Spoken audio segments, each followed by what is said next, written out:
Hi Jay, welcome to our Naples Mac Users Group meeting. It's Monday night. You got it. We welcome you. We feel honored that you would speak to us this evening. The folks know who you are and some of your background, so I think we're all set to go.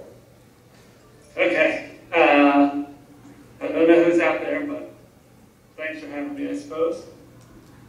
It's weird. I can see my image behind you. Right. It's very strange to me. Everything I'm doing, but it's on a little delay. I don't know, does it seem like it's delayed? I mean, you guys that are looking at it, No. okay? No, it's fine. Right. Looks fine. Okay, great. So, we wanted to just talk about Yes. what with Apple, right? Right, So what was the first topic was sort of how Apple can stay the best. right. Well, let's see here. Can Apple stay the best? That's a tough question, to be honest with you, because everyone focuses on the fact that Steve Jobs is gone, right? And that's understandable, but there are no guarantees that Steve Jobs is going to make the next generation of products or anything like that. The stuff that he's done in the last 10 years has been incredible with the iPod and the iPhone and the iPad. And it's hard to imagine anyone ever doing anything comparable to that ever again, so even him. So is Apple going to stay the best? I believe the products that they make now will remain of a high quality, will remain better than the competition, but I guess the trick for Apple is what's that next thing? And obviously Jobs was there to do that. And even if he was, there's no guarantees that he would have figured that out, that next thing. At some point, everybody runs out of gas. Everyone, their creativity, it hits a wall to some extent, you know what I mean? It's, even the great, maybe the Beatles, they never put out a dud record, I suppose, but for the most part, people did run out of creative energy, and it could have happened to him too, so it's kind of hard to say, but overall, I believe the company will continue to make high-quality products that are, if not the best, at least competitive with everything else out there on the market from what they've already done. And the trick is what's the next thing? What comes next? And does Apple have anyone there that can figure out that next thing? So we'll have to, it's sort of where basically next year is going to be the big year for Apple because it was able to draw on what Jobs kind of laid out before he died. And now he's gone, and now they're sort of on their own figuring it out. So that's what makes 2013 a pretty exciting year for Apple. People would like to see the company, to see where it goes and what it does. Really a year truly removed from Jobs and what he left behind. What about the backup people inside Apple? Like the other executives? Yes, yes. Well, very talented group, it seems, and they were all around Jobs for 10 years, so if anyone's going to learn from them, it would be them. I don't think that anyone talks about their executive team as being slouches or not as intelligent or competitive as, say, Google or Amazon or anyone else. So you have to have faith in that team that's there and what they can do. Tim Cook was there learning from Jobs for many years. You have Scott Forstall, he runs the iOS software. He's a pretty smart guy. It's a question of taste and how long what these guys can do. Now they're going to have to prove it. But I've never heard anything that suggests that they are any less talented than any other group out there. And you believe that they're going to be, they'll be able to excel against Microsoft and Google and all those companies. They're just as good, if not better than them. As you have any, I'm sorry. As you have any questions, bring them up. We have a couple questions. Sure. Okay. Hi. I have a question. Can you speak up? Speak up. Yes. Do you see an inclusion of the Java program capability going into the iPad arena anytime in the near future? Did you hear that? Can you say that? No, I couldn't really hear it. What was it? Oh, go ahead. Can you just say it to her? Java and the iPad. Oh, I don't know. I'm not sure about that.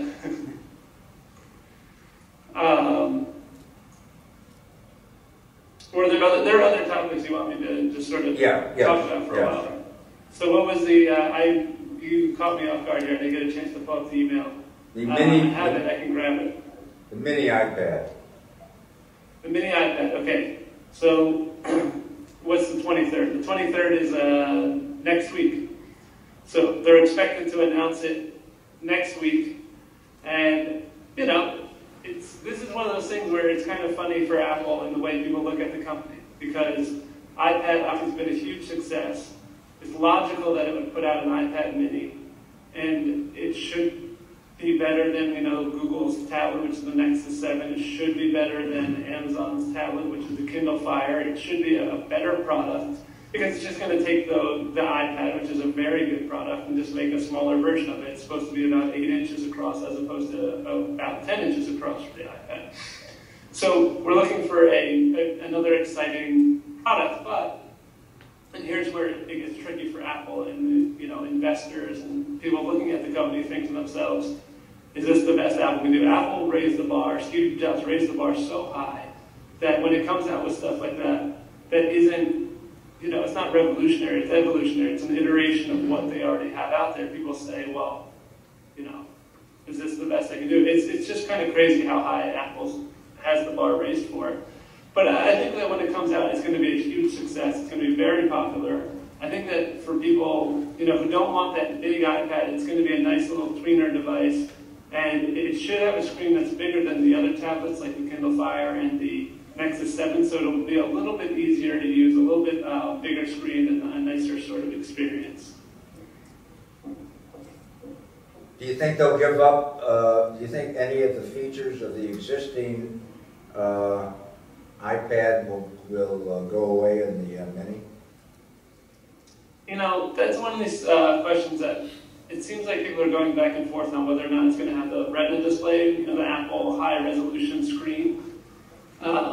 There's a lot of thought, a lot of chatter that it won't have that display, and because of pricing, because to sell this thing, Apple's going to have it in the price range of $250 to $300 or even $200 just to compete with Google and Amazon, because they're selling them for $200. So if Apple comes out, it could probably charge $250 and say we're a premium brand, but if you look at how much it charges for the iPod Touch, I think it's about $300. It's, you know, it's a little bit weird to charge $300 for something that's 3.5 inches and then offer something that's twice the size for the same price or less.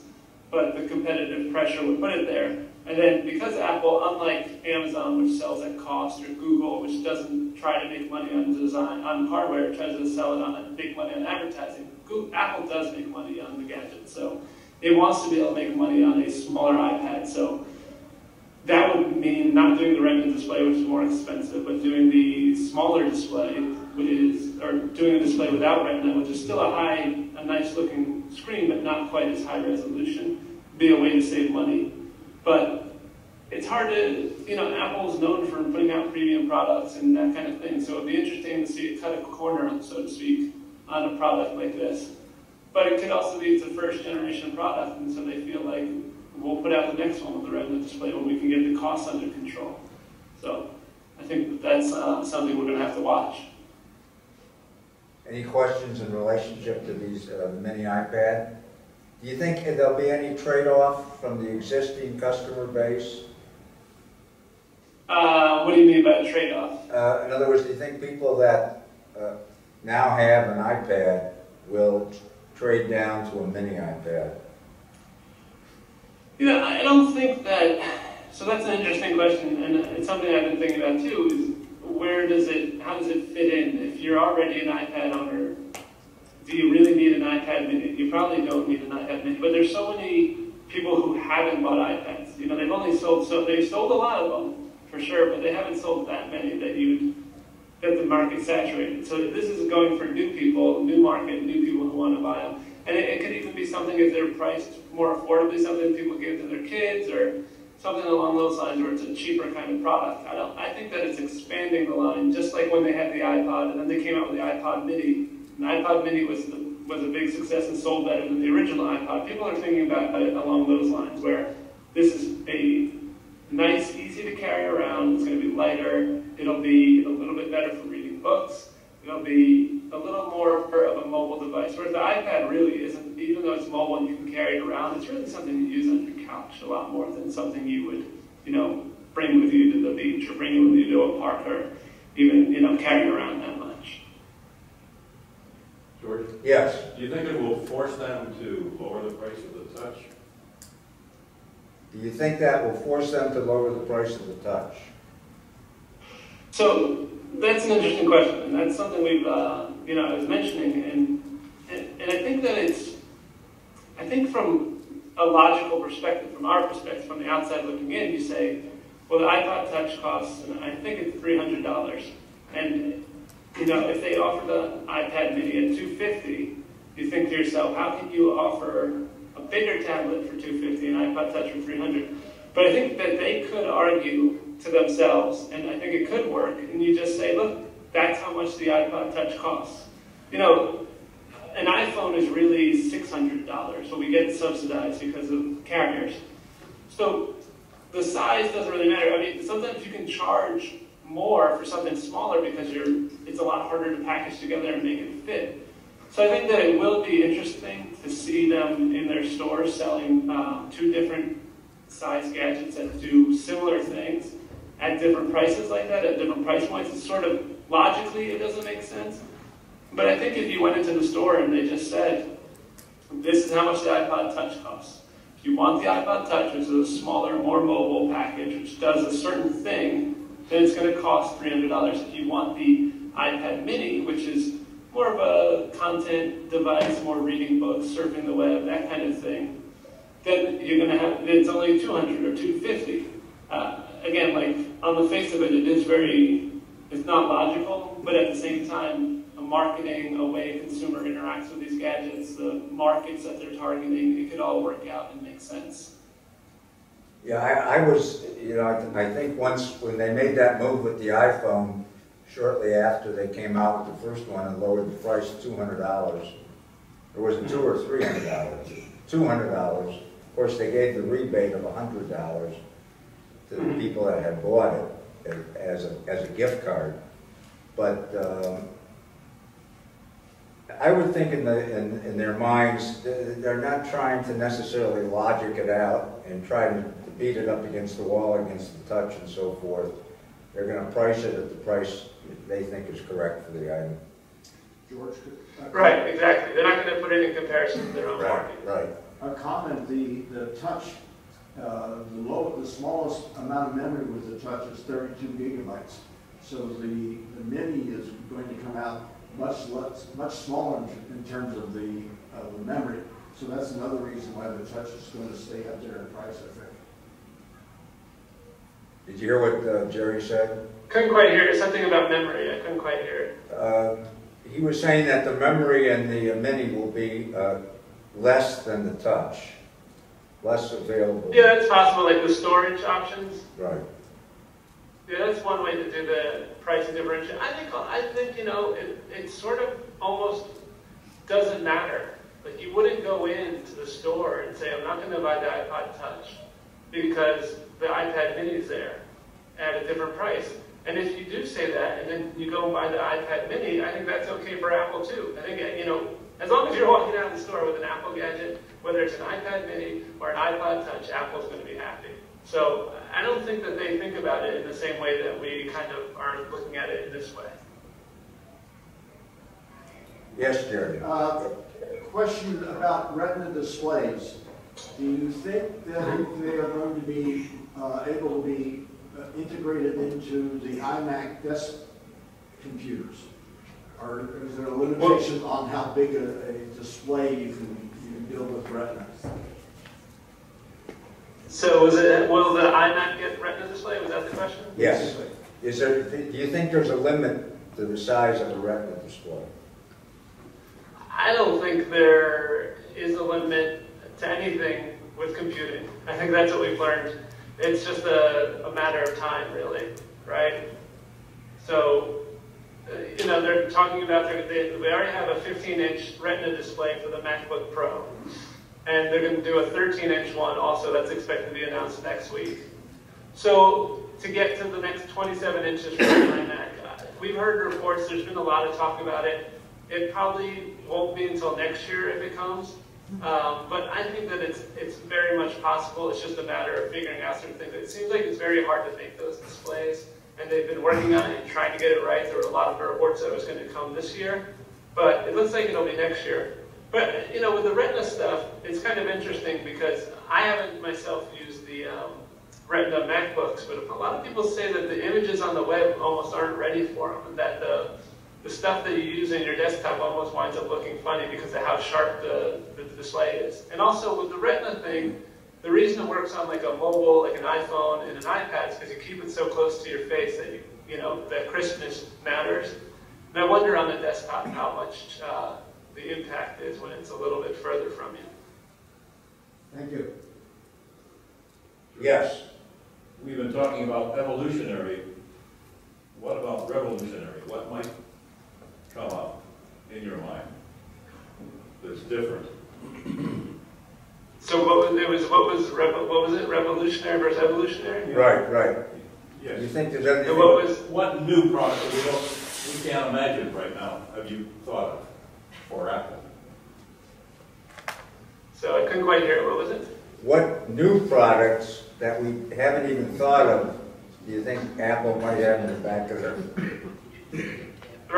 plans for the future? The trick about that is, if I knew it, I would leave here.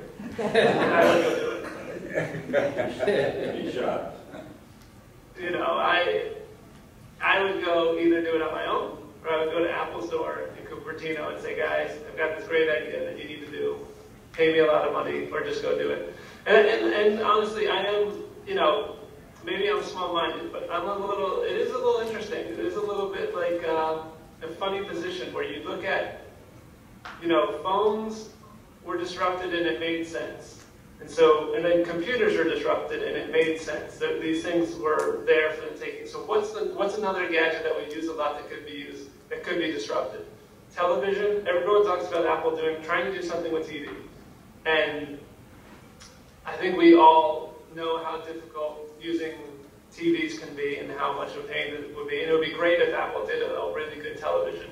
It's not like the other markets in a lot of ways because, one, you're so much more reliant on content companies, the cable companies, the TV show makers, all that kind of stuff. It's not like a phone where you come in and you build your own sort of software and your own apps. You need to negotiate with companies like Fox and CBS and NBC. They have the apps already there. You have to get them to be on board with you. And if you're Apple with $100 billion in the bank and you've already disrupted so many industries, it's going to be a lot harder to get those people on board. And then, even if you could do that, you get them on board, you make a great television. From Apple's perspective, the reason it became the world's most valuable company recently is because it sells people a new iPhone every 2 years, sometimes more than that. And it sells lots of iPads, which is a brand new market. But the TV market it's not a disposable gadget. You know, you buy a TV, every 5, 7, maybe longer than that years. I mean, I feel like my parents growing up, maybe we bought 3 TVs, you know? So it's not like the other products or Apple or a computer where you're upgrading it every 3 to 5 years. Yeah, but that was like the telephone. I mean, years ago, you kept your telephone for 10, 15 years. And right, but that was like the television, and that's fair. It's hard to did I freeze behind you? Oh, there I go. It's hard to imagine Apple doing televisions for $1,500 or so. You know, that seems to be a price. It has to be $1,000 to $1,500 for Apple to be able to make any money on it. And it's hard to imagine people laying out $1,500 every 3 years for a new TV. I just don't think that it works in the same way. It would be a great one for them to disrupt. I think it's a market that's ripe to be changed up. I don't think that people are happy with how it works now. I mean, when I watch a show on, through DVR, the way I delete it when I'm at the end is I just fast forward until it ends, then I wait for a minute for the thing to pop up and say, do you want to delete this? Because I can't figure out how to delete it easily. So it would be nice for Apple to come in with some design and software expertise and make those things better. But it's hard to say, and that's where it's interesting for Apple without Steve Jobs in the next era of Apple. Because you look at something like Google, where they're doing Google Glass, where you wear the glasses and they have a lot of computing information. I'm very skeptical about those overall. I don't think people want to wear glasses unless they have to. And I'd rather read email on my phone than on glasses through one eye and take photos through one eye and all that kind of stuff. It's just, and maybe I'm just, again, maybe I'm being small-minded. Maybe they're going to come out with great applications to show you how to use it. Right. What are you referring but for to? now, it just seems sort of silly and not really the next thing. And maybe another thing Google's doing that's interesting is the self-driving cars. So these are, Google's out there with big ideas, going after big stuff. And maybe, that's a direction Apple has to go with, some big ideas, big things like that. But it's hard to figure out after television, what's the next thing that's comparable on the level of the iPhone and the iPad. And again, iPhone and iPad, they are incredible. The disruption, the way they changed the world, it's just hard to envision doing that again on other industries, When you're talking about these glasses, I'm not so sure. I haven't really read up much on those. What is that all about? So if you Google Glass, you'll get a better idea. But what they are is they're like thin wire frame. They're like glasses, but not entirely. They're like one rectangle piece of glass that goes over, I think, the right eye. And it's a thick piece of glass, and then the band that goes over your ear has some controls on it, so you can take a photo, or you can check your email, or you can surf the web, and then it's right up on your eye, but I guess apparently you can still see the web normally. And it's a trend called wearable computers. So the idea is that you can, instead of being at dinner and having to rudely pull out your phone to look at an email, or if you're in a meeting and you get an email, you don't have to disrupt the meeting and pull out your phone. It's right there very subtly on the glass that's in front of you, so you can catch a look at it with your eye and see what the email is from someone. And you can take a photo, and then they have a camera built into them. You can do video from your perspective. So, it's a trend. There's this idea of, like I said, wearable computing. There's Nike makes a fuel band. That's this thing you wear on your wrist, and it kind of measures just how many calories you're burning, how many steps you've taken. Fitbit does this too. It's a trend that the computing industry believes is next kind of thing, where you're sort of measuring yourself and measuring your data, but instead of having computers that you interact with from afar and a little bit more closely to your body. And if you wear glasses all the time, see, one of my friends that I work with here, Nicholas Carlson, he believes very strongly in Google Glass. And I am very skeptical, but I've never worn glasses. So I can't envision myself putting on this glass thing just so I can read emails more easily when I have my phone. To me, it reminds me of 3D glasses for TVs, where nobody wants to put on 3D glasses to watch TV. They just want to watch TV. I don't think you want to wear these glasses all the time and everywhere you go just to read emails or whatever. But again, this is a situation where perhaps you need that killer application, that thing that proves. I haven't seen Google make a case for why I would need these glasses. Like I said, I have email on my phone. I can take photos on my phone. I don't really want to be pulling out I just don't want to be wearing glasses around that I don't need to. So it's hard to envision that kind of thing really taking off, but maybe somehow there is the killer app, and it's the kind of thing that maybe Apple comes in and does itself and does better. Okay, the next thing was how the iPad is changing the computer market. Well, I mean, it's just crazy, isn't it?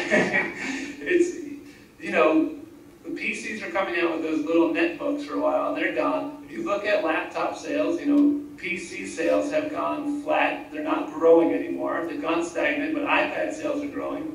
And to me, if you have an older laptop right now, or an older desktop computer that can still function, it can still type, if you need to type a long letter, you need to type a long email, hold on, and you're looking at a new computer, I would just say buy an iPad, because what do you really do with a computer for the most part, right? It's surfing the web at home, it's playing games, it's checking email, looking at Facebook. The iPad can do a lot of that. And for the things that it can't do, if you have an older computer, then just use that older computer in those cases. You know, certainly there's examples where the iPad is not as convenient as a typical computer. Maybe if you're quickly trying to type something out, or even some e-commerce sites like Amazon maybe, or that kind of stuff. It's still not quite as good for sure as a desktop, but it's really close. And you know, I bought the new iPad this year, and basically when I'm at home, I'm rarely using my laptop. The only time I'm really using my laptop is for work stuff, or when I occasionally need a little bit more computing power. But for the most part, it's really a place for me at home. And then when you come to work, you have the desktop, you have that regular computer that you use all the time. And so it seems like there's a big disruption here, a big kind of bifurcation, I guess, if you will, in terms of what you need. You know, the iPad to me is a really good home consumer computer that you're just using for casual use, and then a more traditional desktop and PC is a work use. But over time, the iPad is going to get stronger. It's going to fill in all those gaps. So I think that it's going to become, you know, just what we think of as computers. I just think that that's the future of it. It's hard to believe that in the next 5 years, I mean, if you were to ask me, what does a computer look like in the next 5 years? Does it look more like an iPad or more like a traditional laptop or desktop computer? I believe that it looks more like an iPad. I believe the iPad gets stronger and becomes more and more of a single use. And you can see, and I think we're going to talk about Microsoft, but you can just see the impact of the iPad is so extreme that Microsoft is now going to do its own hardware, its own computer. Microsoft has never done that. It's never had to do that. It's always licensed the software, and other people have done that. So now it's going to make its own computer. That just tells you right there how incredibly disruptive and just amazing the iPad is, to have Microsoft have to completely rethink its business model, which is, you know, 30 years old or however long the company's been in business. When you talk about Microsoft, what was that announcement all about today with the music? It's just a music streaming service, sort of like if you're familiar with Spotify. You can pay, I forget what it is, something like $10 a month, and you'll be able to get the music on your Microsoft phones, and eventually I think they're going to do apps for other platforms.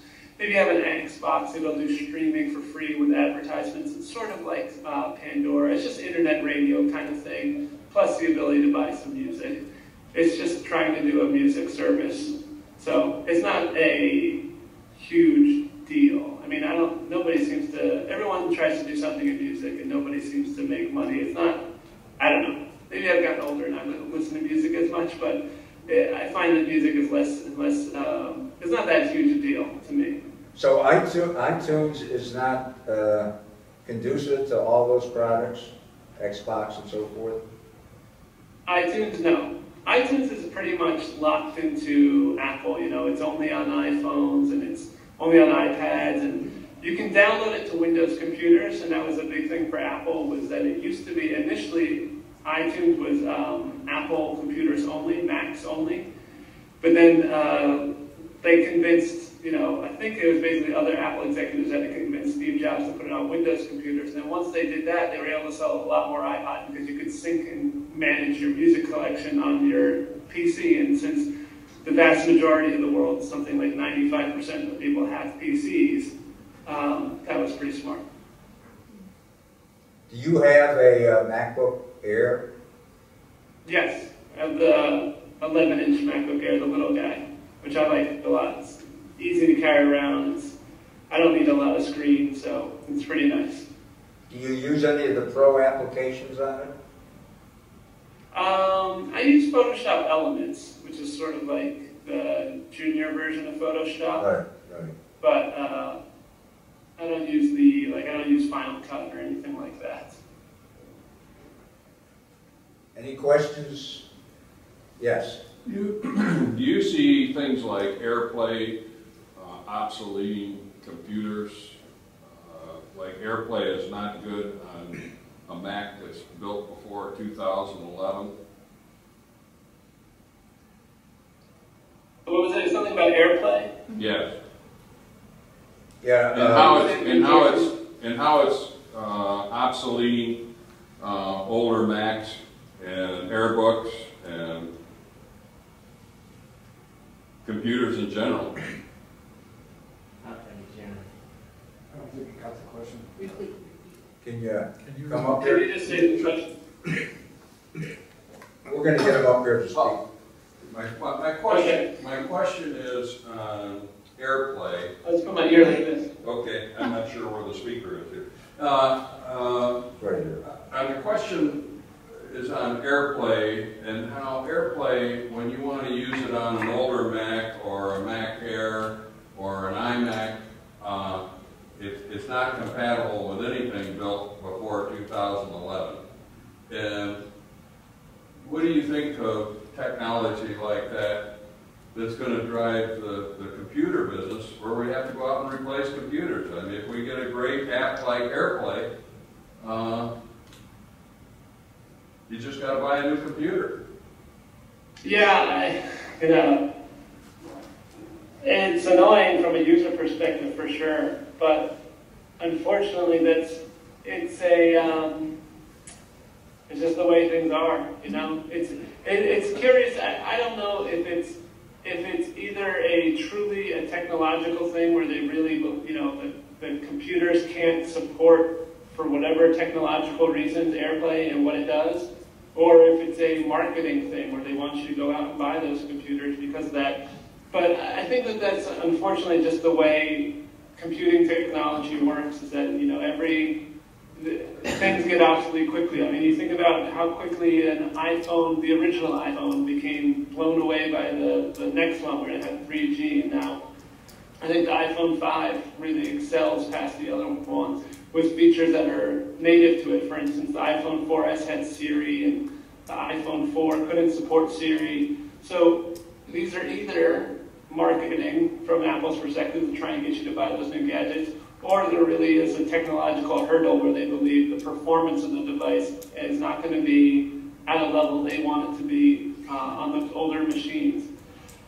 So it's just an unfortunate thing that happens with technology and computing at this point, is that you're going to miss out on those features like AirPlay if you have an older device. Well, I think what your question is, I mean, that will force people to go out and buy a new computer. That's correct. Right. Whether it's technology or marketing. I mean, that's the name of the game, and you know, new car, new computer, new whatever. The previous conversation was, well, there really isn't anything driving people to go out and buy a new computer. It'll probably be an iPad or an iPhone or a mini iPad. But there is technology out there that's driving people to go out and buy a new computer. No, I mean, that's true for sure. People will go out. I mean, I think that AirPlay, it's when you think about it though, it's such a narrow thing, right? AirPlay is a good piece of technology and it's a good device, but it's not. You also have to go and buy an Apple TV. So you have to go spend $100 on an Apple TV, and then you want to go buy a laptop. And while AirPlay is certainly very cool, it's not that, you know, you watch some video on your phone and you can transfer to the TV, and maybe the photos you can transfer that, and they're very cool applications, very cool ideas using the video, but how often do you use it? Is it worth what would total up to something like a $2,000 upgrade, right? Or do you wait until your computer dies a natural death and then you upgrade to the things that have it? I mean, that's a whole interesting conversation, because whoever would have thought? I mean, when you see families now in a restaurant, and there's, you know, 3 iPhones at the table and 2 iPads and you know, a laptop, and I mean, it's just amazing how much disposable income is going into these type of products today. And you know, I mean, when you think of the demise of Best Buy, I mean, Apple has destroyed Best Buy. And they've destroyed themselves, of course. What do you think, I mean, just off the subject, what do you think the future of Best Buy would be? Do you think there is a future?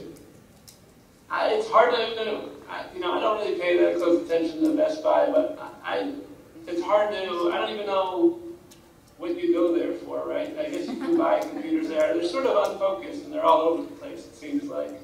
And the interesting thing is that I recently saw a survey about where people buy their mobile phones. I think it's where they buy their iPhones. And they buy those phones at Verizon and AT&T because that's the carrier and you feel most comfortable buying it from them. So when you want to buy a new phone, these are the growth areas in technology, or it's a new phone, right? You go to AT&T, Verizon, Sprint, because they're the ones who are going to be providing you with the service. You feel most comfortable having them set you up.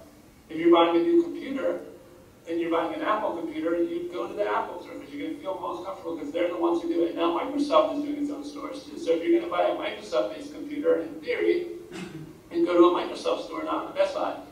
Maybe, you know, they sell some TVs, but again, we just talked about it. I don't think that TVs are a regular purchase. So they're in a bit of a bind there. And, you know, there's only so many hardware products you need, and every other company is struggling right now probably a little bit with the economy. Jay, have you seen a Microsoft store? I have. I saw there's one in New Jersey near where my parents live, and it looks exactly like an Apple store, but with fewer people. Same size, same basic Same setup. size, same bright open layout, same kind of wooden table, same solid bright colored shirts on the employees. It emphasizes Xbox. Obviously, that's something Apple doesn't have. So I saw some kids playing with like the Xbox, but other than that, it's sort of empty. You know, they don't have. Microsoft is weird in that they don't have a lot of good branding to me. I don't think of the Windows brand as something strong from a branding perspective. I think of Microsoft as a company people are aware of, and Xbox is a brand some people are aware of. But I never think of like, oh, Windows. Yes, that's a great brand. It's weird that they really push it, especially Windows Phone 8 and Windows 8 and all that kind of stuff. I don't really get it. So the next one was Microsoft success versus failure. Right. So that's good. Good segue. You froze. Isn't it Minting Company?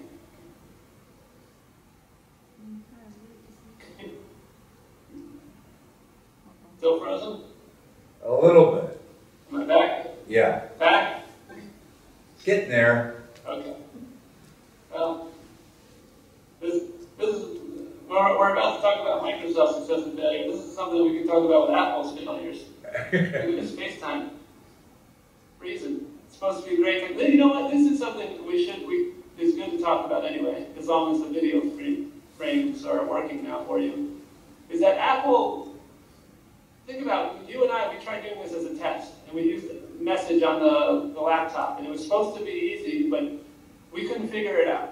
And this is Apple's supposed to be an easy company to use. I think this is a big, interesting challenge for Apple, is that it really was a simpler company at one time to use the products. They are getting more and more complicated. And, you know, you look at this, the FaceTime thing is not that great. It's been around for 2 years. Is it better than Skype? I don't know. You still have people talking about Skype.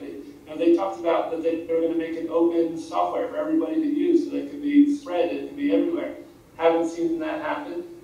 Look at Siri, which is, you know, I just got the iPhone 5 that has Siri, and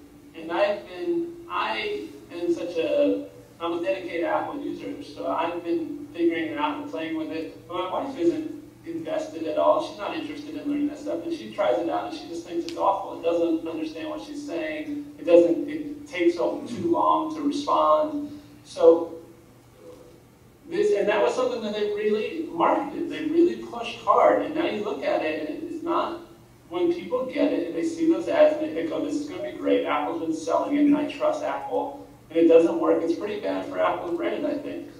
And so there's a couple things, and then now Apple Maps, you have a few, you know, slightly worrisome trends here where you're looking at a company that's supposed to be really good at software and really good at hardware. Hardware's been good. Software with FaceTime, software with Siri, software with Maps has been a little bit weak. And so it's something to be worried about, I think, from an Apple perspective. But moving on to Microsoft. Microsoft's a funny company in that people have been basically writing its obituary for years now, over and over, and it just keeps going and going. I think in the last 10 years, it's built something like 8 to 10 new $1 billion in revenue business lines. It's a very diversified company, but even the CEO, at its core, it's all about Windows. And that's pretty scary because of the rise of mobile stuff like the iPhone and Android. Microsoft has nothing there. And it's tried with Windows Phone, and it's gotten some good critical response, but ultimately, it doesn't answer a question of why. There's nothing to Windows Phone that you say, I need that Apple doesn't have, or that Android doesn't have. There's no reason to go get a Windows Phone. It's slightly nicer looking to some people, but overall, it's not better looking than me. It doesn't have as many applications, and it's not better hardware. It's not better anything. So, and now they're coming out with Windows 8, which is a total redesign, total different look, and it'll be interesting to see the response from consumers because it's going to be very different than what people have grown accustomed to. And if it's wrong, it's a huge problem for Microsoft. People will skip it. They will have a lot of problems on their hands, and they've really doubled down on it. They've really gone all in on this with the same design for the Windows Phone. They're pushing onto the Microsoft computers. And so, we'll see. This is, again, just like next year is sort of an interesting critical year for Apple, double that for Microsoft because it's going to introduce its own tablet for the first time, and it's introducing a completely different look for its main product, Windows. And so it'll be very, very interesting to see how consumers react to it. The critical response has been mixed. I think that some people really like it, some people really find it hard to get used to and hard to like. And at a time when you could buy a $500 iPad, like I said, if you're in the market for a new computer, are you going to want to spend $1,000 or $800 on a weird-looking to you Microsoft computer? I think that Microsoft could survive if Windows really went down, but it wouldn't survive for very long, and it would be a much different company. So I think that this will be very interesting. October 26th is going to release the Surface, its own tablet. It's going to release Windows 8. I think they'll sell a ton of them because it's still Microsoft. It's still the #1 PC maker out there with hundreds of millions of users. But it'll be interesting to see where they go forward. Every year for probably 20 years, someone has said that it's over for Microsoft. And they've been fighting and swinging. They've lasted a lot longer than people thought. So it would be silly to say they're done now or that they're in any more trouble than ever, but it really does feel that way. So while I think it's silly to say it, I'm going to say that they are in more trouble than usual because of the iPad and because of Android. Very interesting. Apple's big win over Samsung.